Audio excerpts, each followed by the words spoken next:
All right. So I'm Angelica Corral with What in the World Events. And today we're asking, What in the world do you do? And today we have Dr. Ravi Iyer, and he is a TEDx speaker and also an internal medicine doctor. And I saw his one of his podcasts and his TEDx speech, and I was so mesmerized. And I said, I really need to talk with him. And I'm so thankful that I have a chance to have him here. And what a treat we have today, Dr. Ravi. What tell me a little bit about yourself. What was Dr. Ravi like as a child, and what made you interested in this subject? Hi, Angelica. Thank you for having me. This is a wonderful evening, nice Friday evening. What was I growing up? I Mhm. was a distracted, restless child. I was born in Mumbai, grew up in an eastern Indian city called Jamshedpur, Mhm. and I had two passions growing up as a kid. One was reading stories. I would read and I would lose myself in the story to the extent that people would be yelling at me standing 5 feet away, calling my name, and I would not be able to hear them. I Mm. was completely hyper focused into my story. That Mm. should have been a clue, but nobody understood that. And Mhm. they would actually, my mom would actually come up and put her hand on the shoulder and shake me, and I would stand up and say, "Oh, what?" You know, like Okay. um, so that was everyone in my family would say that Ravi, oh, if he's got a book, you can forget him. He's lost to the world. He's completely in it.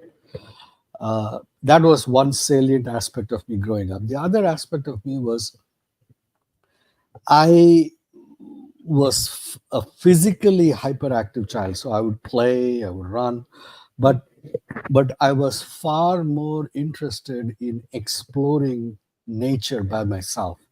Nice. So in my town, so in India, you have stray dogs running around, like Peru. I ever been to Peru? No, I I've never. went I went to Peru the first time in 2016, and I saw these dogs running all over the street everywhere. Everyone, no one's bothered about it, but they're all happy. They make their home under some, in some pipe or behind some logs, and then they're happy running around, and nobody seems to worry about it. Uh-huh. Same thing in India. In India, dogs are free to run around. They're all Nice. over the place. So stray dogs, and what they would do is in India, the Hindu custom is before you sit for your meals, you're supposed to feed some other creature. Oh, nice. Either you have to give some food to a beggar if the beggar is there, or you have to feed an animal. Some other creature has to be fed before you have your own meal. So, sometimes the beggar comes down the street at the time of mealtime. That's good. So then we call him and then we give him a, a meal. That's very But nice. most of the times it would be the stray dog. And the dogs are smart. They know that mealtime in this house is 7 o'clock. At 7 p.m., the dog is standing at the door, waiting, the back door, waiting for the mom to open and give it food. Wonderful. So what happened was we these stray dogs would get adopted by each family. So they will get this mealtime food, and then they will jump the fence and sleep in the backyard, in the garden. And the family are okay with it, because if it's sleeping in the garden, if some thief or some robber would come in, it'll bark and give alarm, so the family gets the benefit of a guard. Mhm. uh, but there is no other responsibility. If somebody comes and says, "Hey, your dog did this," he's not my dog, he's just backyard wildlife. So there's no responsibility about the Wonderful. dog. So it goes and bites somebody, it's not my dog, it just sleeps in my backyard. That's how it is. Uh, so so so I used to friend the dog up, and then I was the only kid who would run with these dogs. And in the Mhm. hot summer months, I would have a whole pack of dogs running with me, and I was like this little Mowgli running in the backwoods. Oh, beautiful. And I would dig in the riverbed. The river would run dry, but if you dig deep enough, you'll get water. Mhm. So I go and dig, and these dogs would all come and drink water, or I would, I would flush a rabbit out so that they can go chase it. So I was the only guy who could play with these dogs without fear. So I learned a lot about behavior. I learned a lot about animal behavior, but then I learned that animal behavior and human behavior are very similar. They have the same roots and they Mhm. have the same principles. And the only difference between a human behavior is the layers of complexity. Mhm. So for me, studying animal behavior was an easy way to understand human behavior, because the animal behavior was more simplified. So all the complex motivations of human behavior were not there. So I could understand behavior and thought process, and animals do think, but it is a very simplistic thinking. But Yes. and but I could understand how they process reality very, very quickly. Mhm.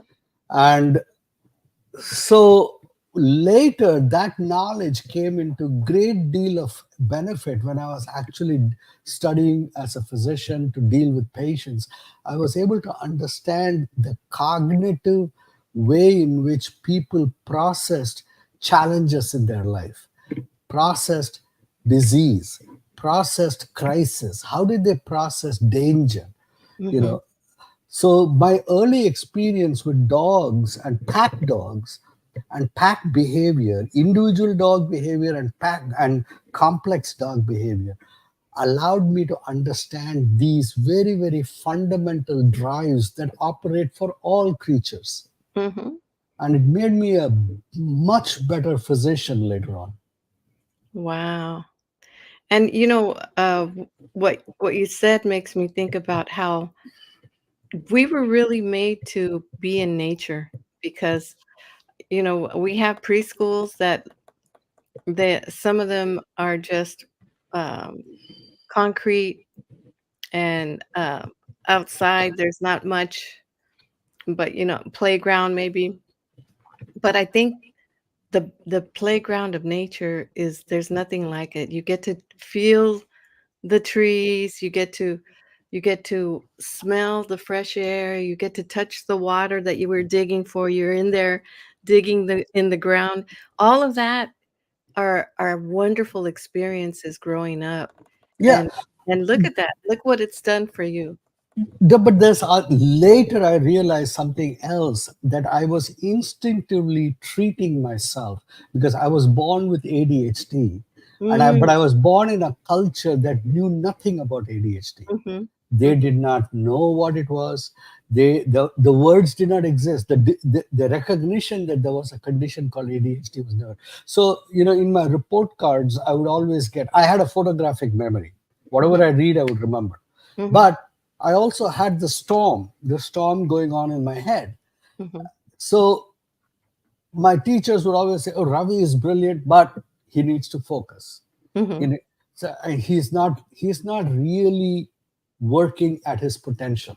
mhm, And my parents would think that, oh, people in my family would think, oh, he's distracted. He's not attentive enough. He's so sharp. He's so brilliant, but he doesn't focus, and that's it.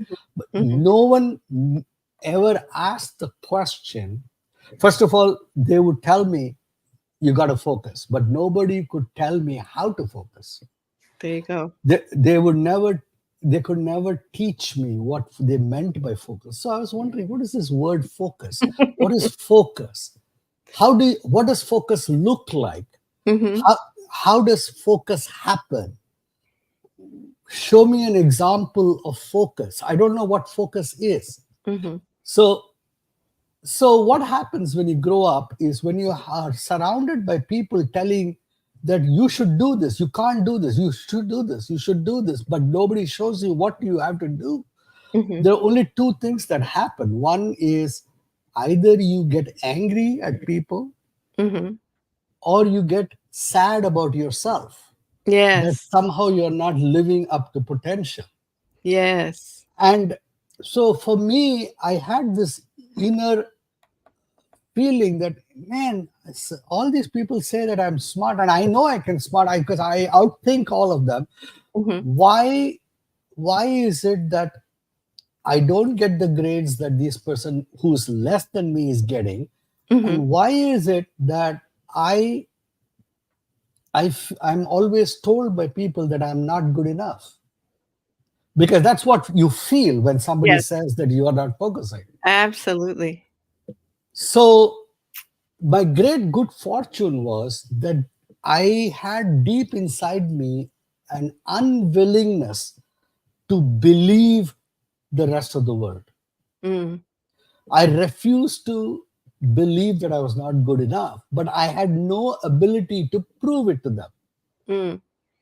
So my solution was I would retreat. I would go into the woods, into the Mhm. nature, Mhm. because in nature the natural element was not telling me that I was not good enough. Mhm. Among dogs, I was better than the best. They Among love you. in nature, I was better than the best, and I could do things that nobody could do. Mhm. Then the other place I would escape into is my books, because in my books I would read, and I would in the stories I could enter a different world where again Mhm. nobody was telling me that I was not good enough. So these two things, these two areas saved me, Mhm. but they also made me, there was a price. And the price was I did not acquire the ability to deal with social groups until much later. I was always a loner. Mhm. So I grew up in my teenage years and in my young college days, I was always a kind of a loner. I would stay away from the crowd. Mhm. So when I went to medical school, I would stay away from the crowd, and I would not go to class, because when I went in class and sat down, the lecturer was teaching to the lowest common denominator. He was teaching so that the lowest student could pass, and I found it boring. Mm.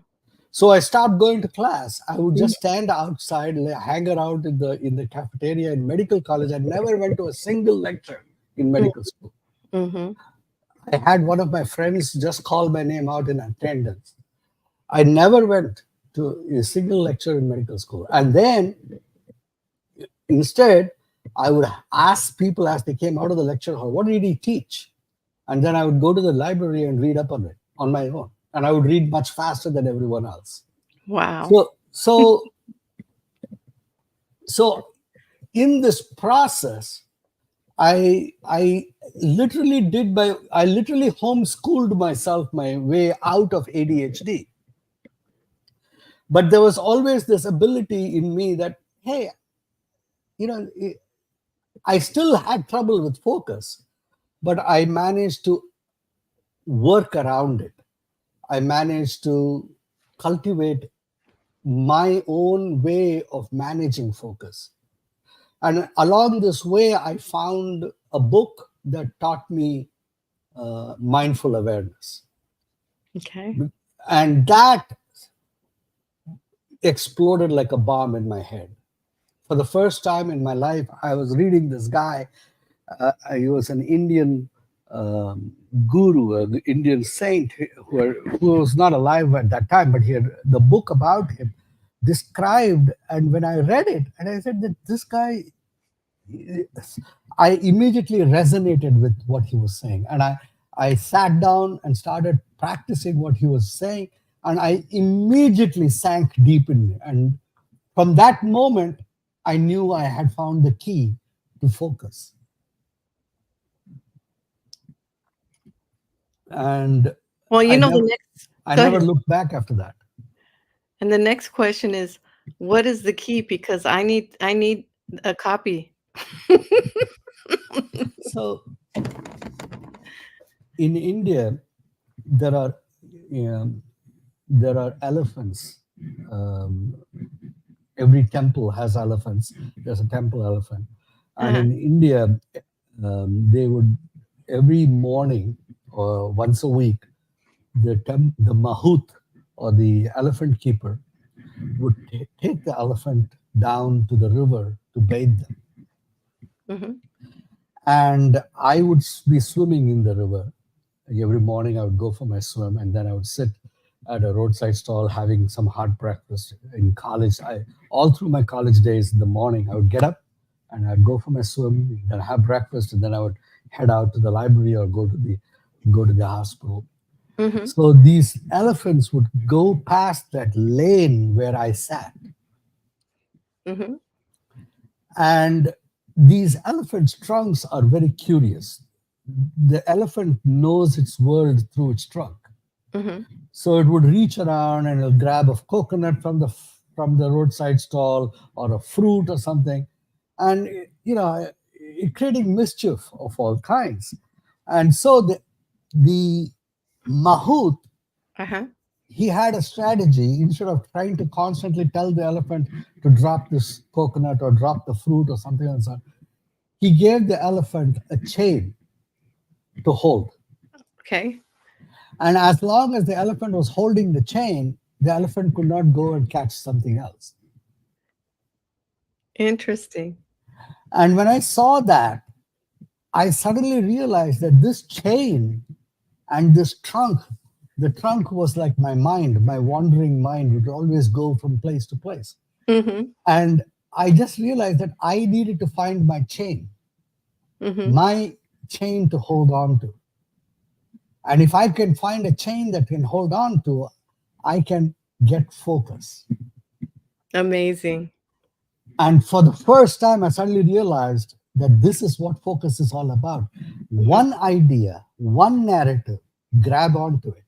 And if you only think of that all the time, if you can. So now I had to find my chain. I had to find what I call my grounding narrative. And my grounding narrative was empowerment. So at every point, I said, what am I doing here that makes a difference to either me or to anybody else? And if I can focus on that, everything else works out. So Mhm. in this way, I effortlessly started acquiring focus.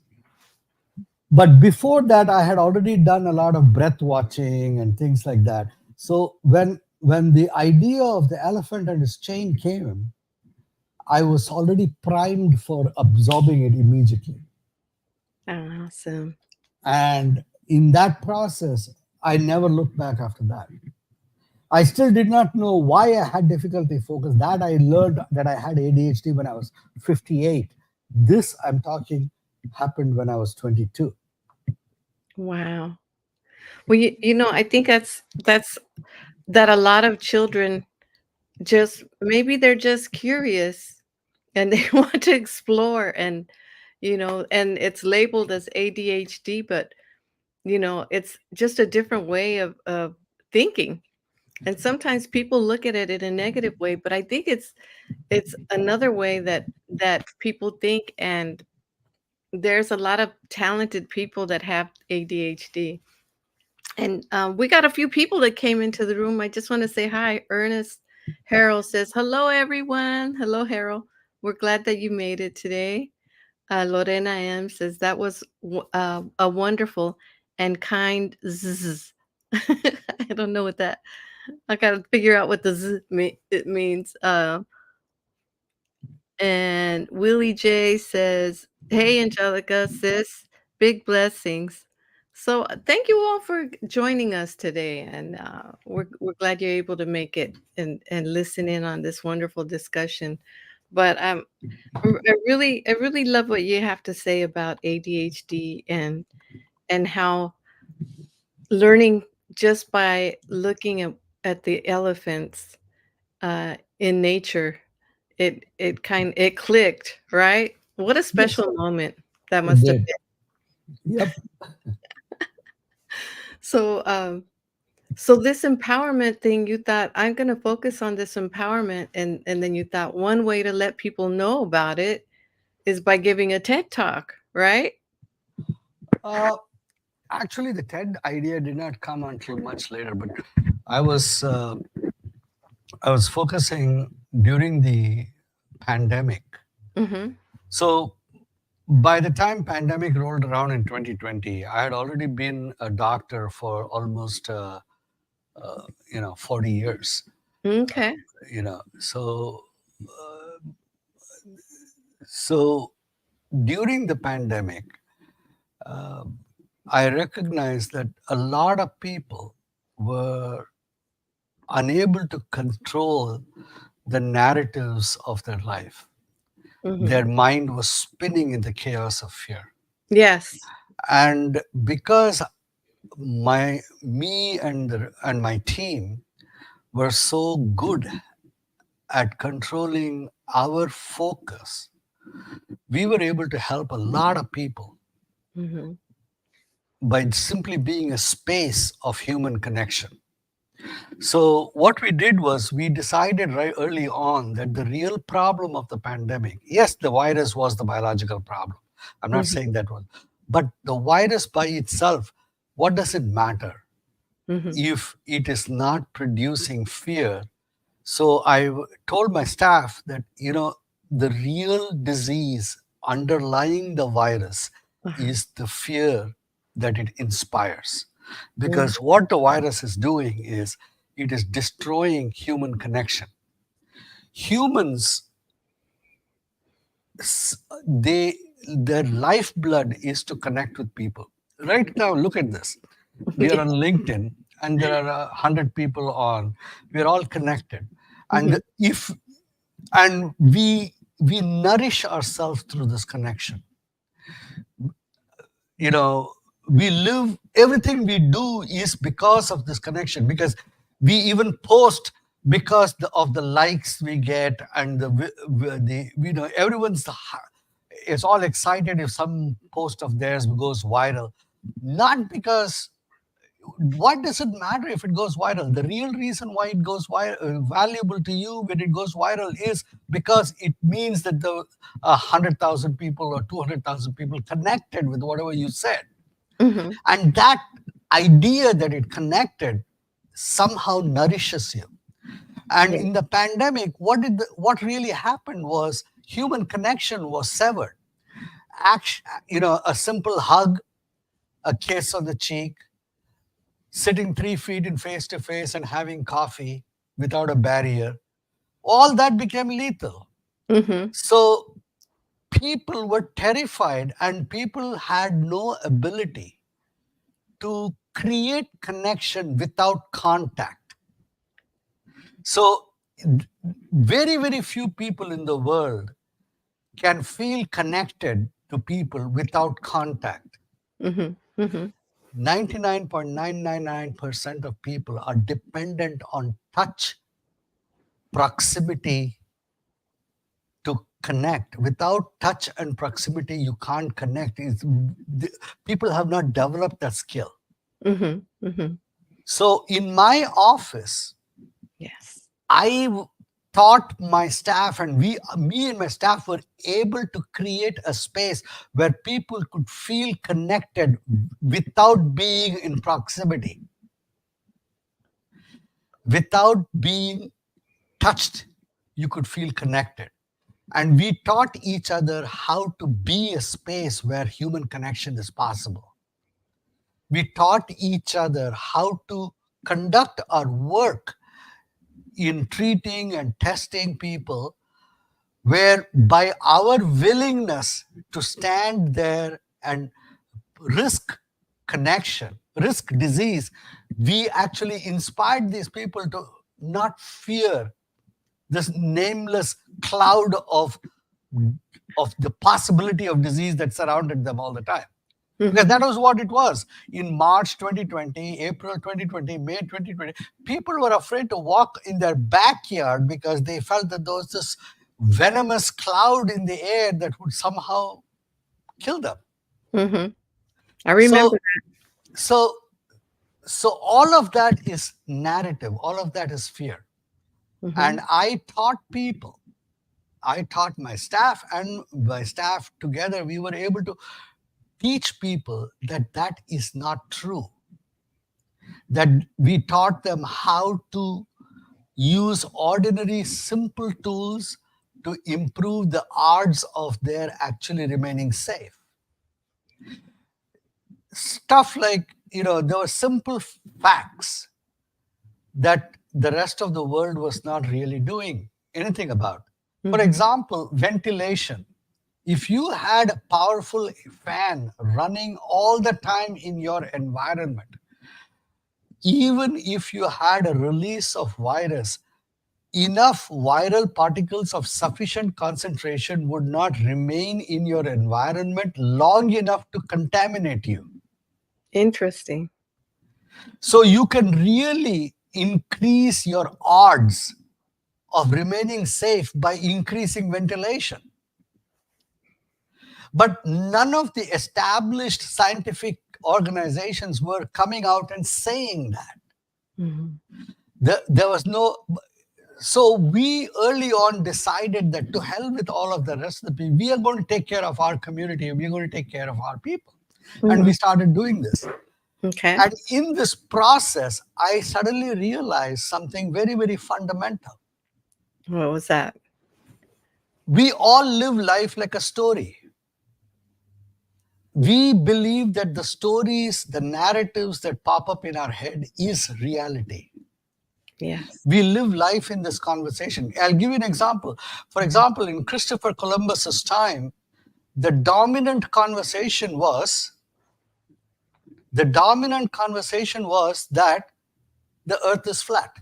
Mhm. And the whole Western world conducted their life as if it was flat. It was flat functionally, it was flat for the entire Western world, and all their naval and trade operations was conducted as if it was flat. Can you believe an entire hemisphere behaving that the world is flat?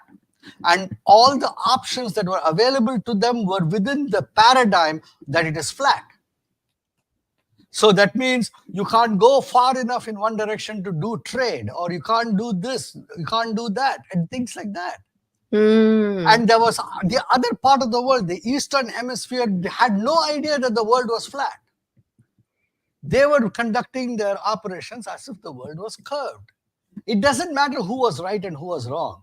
The Mhm. fact was the idea that it was flat determined their reality. So Absolutely. people they don't live reality, they live the idea. So what I realized in my own fight with the storm of narratives that was going on with my ADHD, I discovered through focus that, hey, reality is not my narrative. Reality is the molecular impacts of the environment on my five senses. What is real is photons, right, striking my eye, my retina, giving me light and color. What Mhm. is real is molecules drifting up my nose, falling on my tongue, falling on my skin, giving me smell, taste, and touch. What is real is wind striking my eardrum, giving me sound. And then my mind makes a story out of all this. And if I can stand paying attention to just the reality and work hard enough to not allow the judgment, allow the name form, allow the interpretation, work hard enough to not to disregard this, just pay attention to this. Yes. There is a tiny space of silence between the awareness of experience and the arising of the narrative. In that tiny space, if I am able to stand in that, I have freedom, because I'm standing at the eye of the cyclone of narratives. I'm standing in the eye of the storm. And in that, I can choose, I can decide which narrative I want to give power to. I love it. And in that moment, I can shape my reality. I'm in that moment, I become the creator of my life. I am no longer a helpless consumer. Hmm. See, not everyone lives their life as a consumer. They are sitting there waiting. Oh my God, I don't know how life is going to hit me today. I don't know which narrative is going to dominate my life. I don't know who's going to flip their finger on me. And they live in terror of that. Hmm. And not just you Absolutely. and me. Hmm. Animals do so. Hmm. See, animals, all creatures understand instinctively that life is unpredictable. All creatures understand instinctively that because it is unpredictable, they have a very limited opportunity to consolidate their advantage and to avoid their disadvantage. And Yes. every animal, from an amoeba, a one cellular amoeba in a pond water, to the highest human, is operating to somehow capture their advantage and somehow avoid losing out on something or getting hurt or getting into pain or discomfort. That's all. And in this process, they sit there always trying to predict what is going to happen in the next 5 minutes. Everyone is doing that. The tiger that cannot predict where the deer is going to appear is going to go hungry. Hmm. The deer that cannot get predict where the tiger is going to appear is going to get eaten. Yes. From an from animal to the highest Wall Street banker, all of us use cues in our environment to predict what is likely to happen and position ourselves to advantage Hmm. and to avoid disadvantage. The pandemic made prediction impossible. So it terrorized the world because suddenly nothing was sure, nothing was fixed, anything was possible. And the world leaders were not making it easy at all. See, what is the value of a leader? The value of a leader is the leader gives you the confidence that they can predict what is likely to happen tomorrow, Hmm. and they can predict and therefore can position you and their entire tribe to secure that advantage. That is the only value of a leader. Yes. Yes. And when the leaders are not able to do that, when all the leaders are only interested in protecting themselves, and it is every man, woman, and child for themselves, Hmm. and they will take the hindmost, Hmm. imagine what kind of chaos it. And it was not just the US, it was all over the world. Yes. All right. So what happened in my clinic was we created a sanctuary for my community. We created a space where they were sure they could come to the Iyer clinic and say, I don't care what I don't care what the TV gurus are saying. When I'm with these people, I feel safe. Yes. They are showing me how to remain safe. Yes. So my community did not suffer like the rest of the world. And therefore, when the pandemic was over and I looked around at the devastation, Hmm. I was, I really, really felt sorry for the rest of the world. Hmm. That was so unnecessary. I felt it was so unnecessary. And then suddenly I realized that this work that I have been doing one on one person at a time, one on one for 40 years, I have to take it to a one to many platform Yeah. because I did not have enough years in my life to take this message one on one. I Yes. had to take it one to many. So the Mhm. first step on that was I decided to write a book. So I Okay. wrote the Reaper's Dance, 1,000 Days of COVID, when I put it up. The words just flowed. In 60 days, the book was written. It took another 2 or 3 months of editing and polishing this and changing this and that. And then I put it up on Amazon. It's doing okay. The purpose was not, I was not trying to make myself into a millionaire. I just needed to get that message out into print so that forever it will reside and it will be a resource available. It doesn't matter whether everyone gets to read it now or get to read 10 and 10 years later. It Mhm. is there. Wonderful. One of my patients is the chief librarian at the Library of Congress, and I gave her it's now in the Library of Congress too, so no Nice. problem there.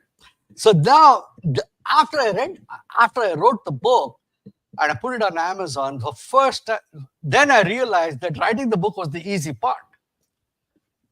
I got to get it out to everybody. So then I started coming on podcasts and stuff like that. And then Mhm. as I went on, in about 4 or 5 months, I had done about 50, 60 podcasts. And I said, you know what? I need to take this message to TED and get on a TED platform and send it out. Because the reason about TED is Mhm. with 3 billion views a year, there is no better platform to take a message global than getting it on TED. So whether you do it on the main TED stage or whether you do it on TEDx, it doesn't matter.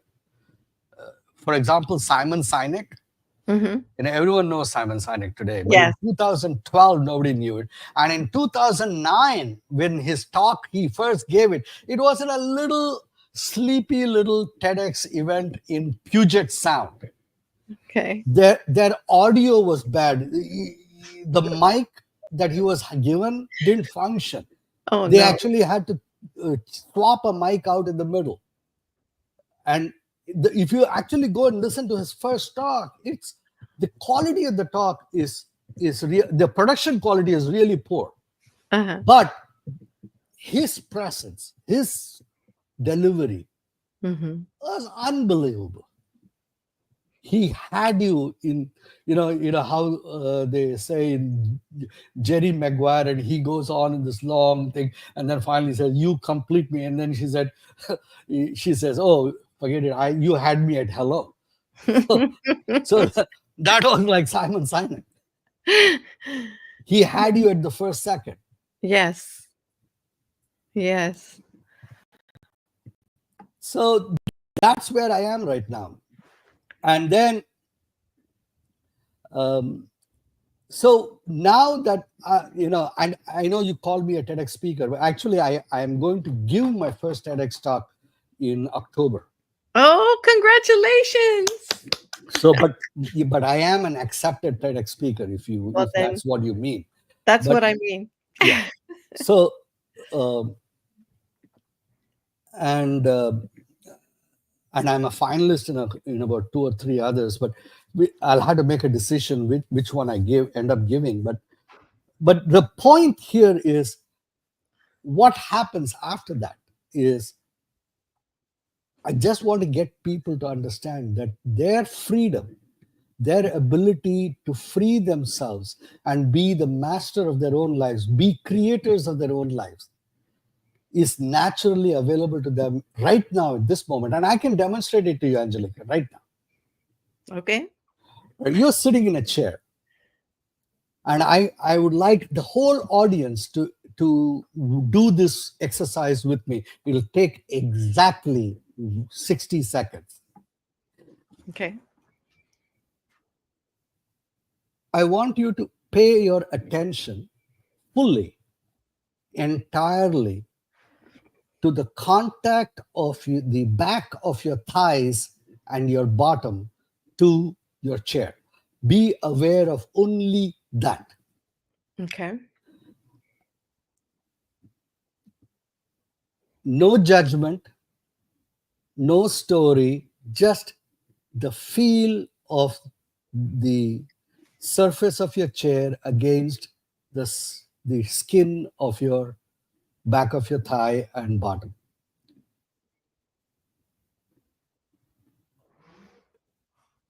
Don't try to make any meaning out of it. Just awareness alone.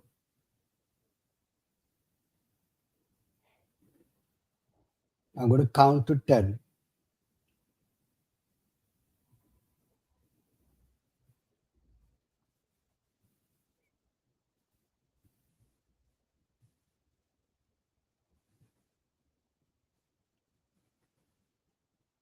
Okay. When you are aware of that contact, were you aware of yourself as Angelica in that moment?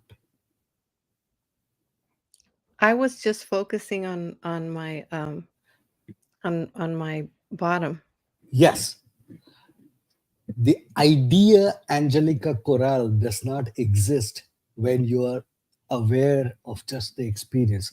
The idea Angelica Corral comes when you remember the experience or when you try to make something out of that experience, both Mhm. before and after. But in that moment, Angelica Corral disappears. Do you Yeah, see you that? I do see that, and another thing that I see is that, you know, it's something that we take for granted all, our different body parts, right? That Who, we're not focusing on. yes, who we are, who we are never exists in experience. Who we are exists as a narrative. Nice, nice. So here's the thing: who we are is a construct, it's a creation. The experience of the world around me, and this is the reason why people want to fall in love, because when you are in that embrace, in that kiss, you don't exist. The experience of that kiss is so powerful that it erases you. This is the reason why people go bungee jumping, Mhm, because in the terror of that fall, the intensity of that experience is so intense that it erases you. mhm, That's the reason why people put a wingsuit on and go jump off a cliff. mhm. And then when they land, they think it is the wingsuit that gave them that freedom. It was not.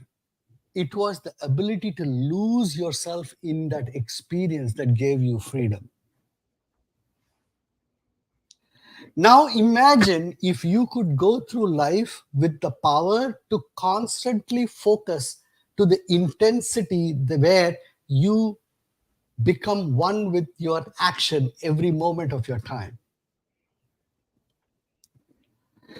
Let me go one step further. Okay. When you develop this, once you become good at focus and you become good, most people are good at focus accidentally, not intentionally. They are they they fall into focus like they fall into love. They're not intentional about it. They can't recreate that moment. It's an accident. Mhm, mhm. But top athletes, they have mastered the ability to enter focus at will. That's why they are excellent. And these people who have mastered their focus, they don't understand how what it means to generalize it. So they actually mastered it in one activity and they think that that's the only thing that they can do excellently. The reason I am able to do so many things differently and at high level is because I figured out how to focus. And therefore, whatever I do, I can focus right then at that moment. And the nature of human consciousness is spontaneous excellence as a natural self expression. You don't need to cultivate excellence. Who you are is excellent, always, as long as you don't interfere with its natural self expression. And what interferes is this narrative, the stories, the expectations, the desire, the fear, all of that interferes with the natural. This is the reason why children are naturally excellent in their being, Mhm, mhm. because they haven't built up this library of narratives that interferes with their natural self expression. Yes. The library of no's. Exactly. And the library of yeses too. The library of all their definitions, of all their expectations, of all their meanings that they give to everything in their life, in their past experience. So in this process, you can actually become so much better at everything you do. And what is more is, when you are in that zone Mm-hmm. and somebody comes into your presence, automatically, spontaneously, they resonate, and they find it easier for them to enter that awareness of their own experience, and their narrative slowly shut down. And in your presence, they feel free. They feel calm. They say, oh, you're so calm. I feel good when I'm around you. I feel more confident. And in this way, they feel safe. Yes. They experience the freedom of their own self, which has no judgment. You accept them for what they are without imposing your likes and dislikes into their experience of who they are. And in this process, people naturally heal. Around you, they heal. Around you, they become full of their own capacity. Around you, they flower. Around you, they become fully capable. So when you are leading a team, the team shows up as able around you. You don't need to do anything.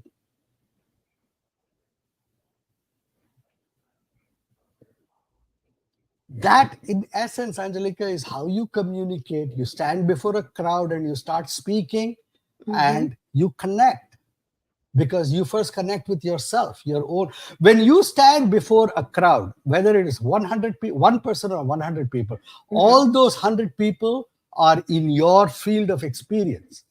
When Yes. you see them, they see you, you are in the same zone of experience. Mm-hmm. And therefore, when they are in your experience, you can connect. Whatever you do with yourself, it'll resonate in them. I'm thinking about what you're saying, and I'm thinking about different experiences I've had with people. And like you mentioned, when you're doing something that where you're in your element and you're focused on it, and and you feel good about it, and when you connect with other people, they feel more relaxed, right? Yes. Is that's what you're saying? Yeah. And and that's something I think is so important, especially because I go to a lot of different sites to film teachers. And, you Uh-huh. know, when they're being filmed, they get very nervous. And so the first thing is, how can I make them feel more comfortable? How can I give them? And so with that is, you know, building that relationship, having a conversation first, not going straight into the shoot, right? Um, So I think what you say is it makes a lot of sense. And Yeah. I see we have a message from Lorena that I'm going to read. She's she's remember when you were talking about the fans? She said, I have a fan running now. I have to always have a fan, and now I can say share the health insights. Thank you. Thanks for that, Wonderful. Lorena. Oh my goodness. This is a wonderful conversation. You know, it's really opening my eyes up to a lot of things. But this one focus thing is really, I didn't know we were going to really talk about focus, you know, but that's part of empowerment, right? Is Yeah. being able to focus. Yes. And this really resonates with me because I believe I have the ADHD at times. Me and my sister and I, you know, I in fact when I used to be in when I was in a meeting and everybody would be having their conversation, I would be drawing pictures of everybody in the meeting, and then I'd show my coworkers, and they would start laughing. They go, "This is what you do during a meeting." But, that I think that's part of the ADHD thing, right? Like you were saying, or what are your thoughts, Dr. Ravi? The hardest thing when you have ADHD is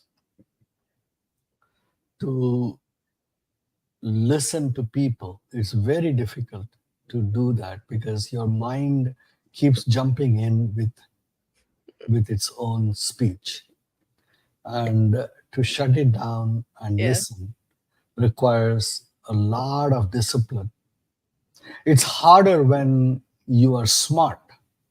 So if you're not that clever and you have ADHD, it's easier to listen. But when you're smart, usually when the person starts speaking, within the first few sentences, you already know what is their bottom line. And then you have no patience to wait for their bottom line to come out. You jump and start saying it. And that is extremely frustrating to the other person. I And uh, my own that is a I really have to work. Even to this day I work hard at not interrupting people. It is not easy at all to not interrupt because it's my mind goes at a million miles a minute. It's like goes at light speed, and it's difficult to not interrupt because I already know the answer. And so I have to spend time to tell myself that I have all the time in the world, and it is I deliberately say, you know what, this conversation is not about knowing the answer. This conversation is about giving the other person the freedom to speak.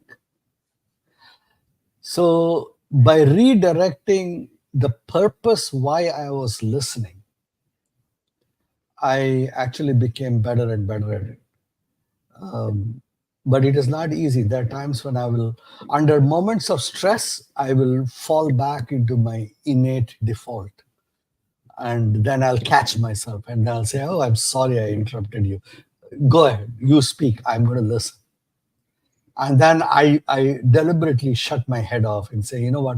I don't need to solve the problem. I just need to listen. It's okay if I don't solve the problem." And at the end of the conversation, I'll ask permission. I said, "Okay, can I say now something?" Then I will take it over. And then I'll solve the problem because I've already solved it, 5 minutes ago. But so it's hard for me to sit like that. And a lot of ADHD patients have the same problem. I'm writing a book that is going to come out in December called Squirrels in My Head: How to boost your team using the superpowers of neurodiverse people in, in your team. And it's about how do you make high performance teams combining neurodiverse people with neurotypical people. And the book will come out in December, and it'll be interesting. I can't wait.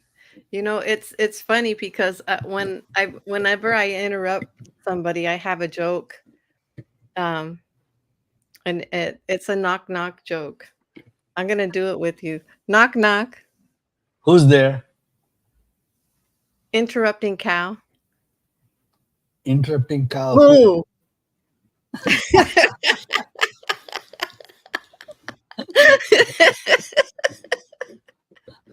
So you get it?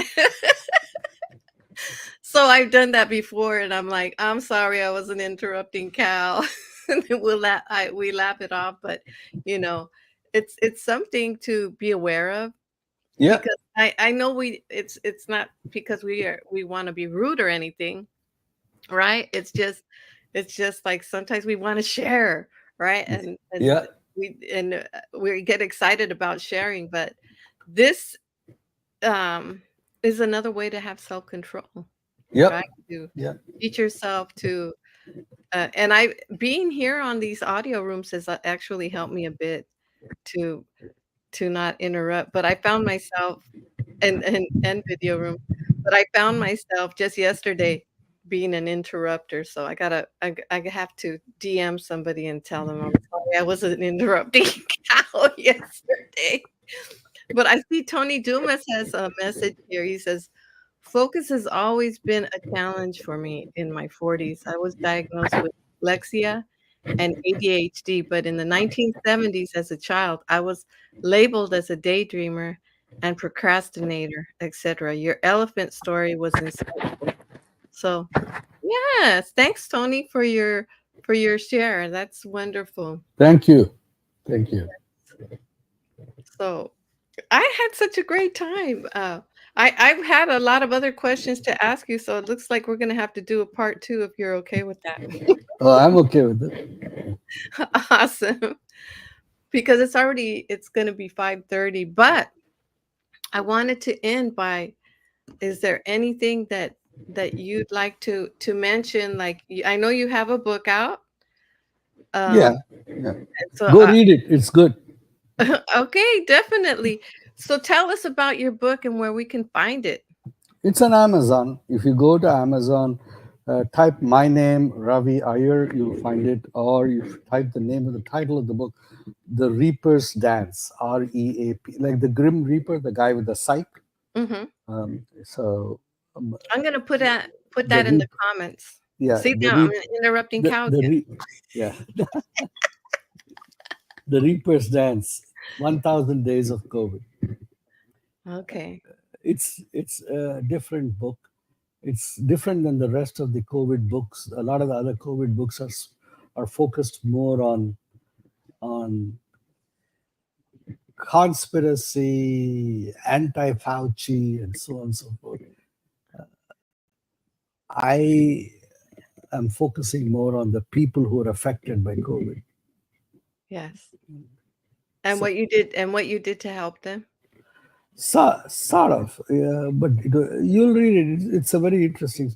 There is a passage, very powerful passage in that. Mhm. I can read it if you are interested. Yes, go ahead, read that passage. I mean, it's 5:30, but if you don't mind. I can pull it up right now. Okay, awesome. Love to Uh, hear it. it's very quick. It's a short passage, but it'll a warning to people that it is actually a very very powerful and raw in its impact. Okay. I just want to warn people about that. Okay, thank Um, you.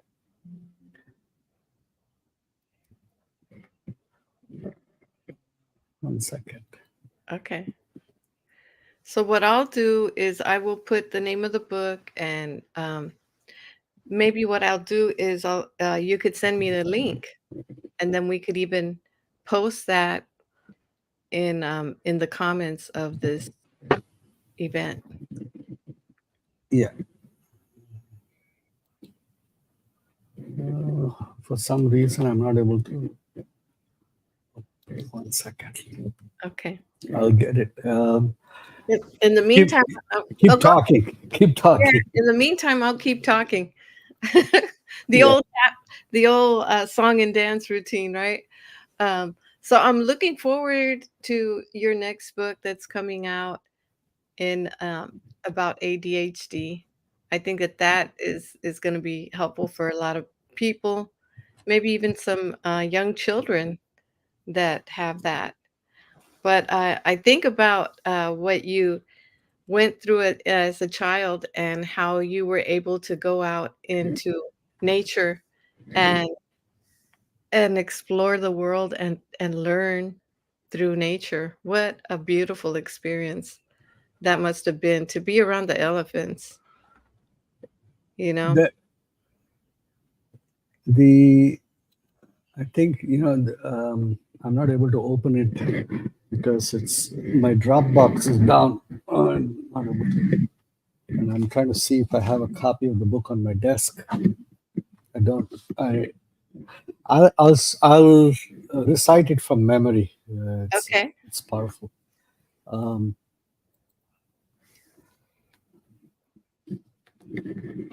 the woman lies in the bed in ICU bed number 5. The nurse adjusts the drapes. You can barely see her. She is somewhere lost between the maze of ventilator tubing and IV lines. The low hiss of a ventilator motor fills the room. On the window ledge, a soft Bluetooth player plays out an iPhone playlist. But the woman in ICU bed number 5 does not hear it. She is deep in a coma, induced, propofol induced sleep, Hmm. unaware of the disease that is ravaging her body, that has ravaged her body. Now only the hiss of the ventilator motor and the cocktail of drugs dripping into her veins is forcing her life to be a reluctant tenant in a body that is fast approaching the point of becoming a dwelling incompatible with life. I've been this woman's doctor for many years. She did everything right. She masked, washed her hands, covered her face, stayed away from crowds. She followed all my instructions to a T. Her husband and her 2 children also did the same. Pity that her friends did not. Pity that the neighbors in her street did not. Somewhere out there, someone had felt that they had a greater right to their breath of maskless fresh air. And therefore, this beautiful 48-year-old woman is going to have to give up her right to all her breaths. A husband at the age of 52 is going to have to say goodbye to the light and love of his life through a cell phone video. And a teenage son and daughter are going to live their life without the breath of a mother fanning their cheeks. That's it. Wow. You have me moved here, my friend. I was trying to keep a stiff upper lip, but that was very difficult. That's very difficult, but so true. We all have the power. I think we're all role models, and we affect people in one way or another, right? Yeah, With the decisions that we make. And yeah. so, wow, you really brought that out. Look at Tony Dumas. Thank you, Tony. He brought out your Amazon book. He put the link right there. Isn't that cool? Cool. I love it. Love it. Really appreciate you, Tony, for doing Oh, that. thank you, Tony. Yeah, I'll put that in the comments as well of the event. And wow, what a way to end this this podcast. And it's very thought provoking. And thank you so much, Yeah. Dr. Ravi. Looking forward to your next book. Looking forward to part two. Oh, please. Uh, And I'm looking forward to it too. Thank you. Let's do the audio rooms. I think empowerment audio rooms is gonna be that's good. I'm having fun here with you. Oh, I love the fact that your audio rooms. You always do them in the evening, so it becomes easy for me to attend. During the day, I'm so tied up with my work, Hmm. so it's very uh, refreshing to come on an audio room in the evening. Yes. Well, I'm thankful that you can make it. And I guess we are gonna end the room. Um, I'm so thankful to everybody who came. Appreciate all of you. Thank Uh, you. and this message is a serious one, but also it's one of hope because there are things that we can do. So I need to learn more about the focus part as well. So I'm looking forward to that elephant hanging onto the chain with this trunk. Yep. Beautiful, beautiful. Well, I love you, my new friend. Thank And you. look forward again to our next one. And any last thoughts that you'd like to mention? And you cover them all. Okay, well, I think that with that we'll end for tonight, and Okay. Good night. have a wonderful night. Good night. Bye.